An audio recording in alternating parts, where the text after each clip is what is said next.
Hi, my name is Advay and this is a car that I made using the battery and a motor. So I added these trees as a design. Let's see how it works. This is how it works. Now these are just for design and this too. Now let me tell you the basic structure.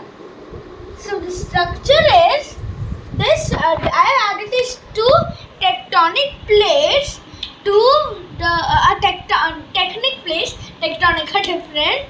Tectonic plates and added axles to them, wheels.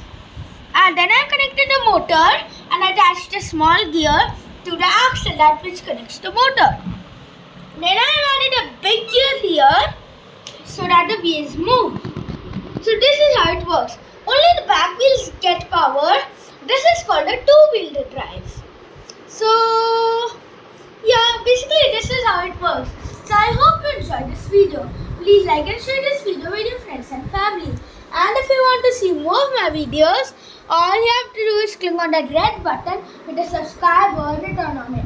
Until the next video, bye.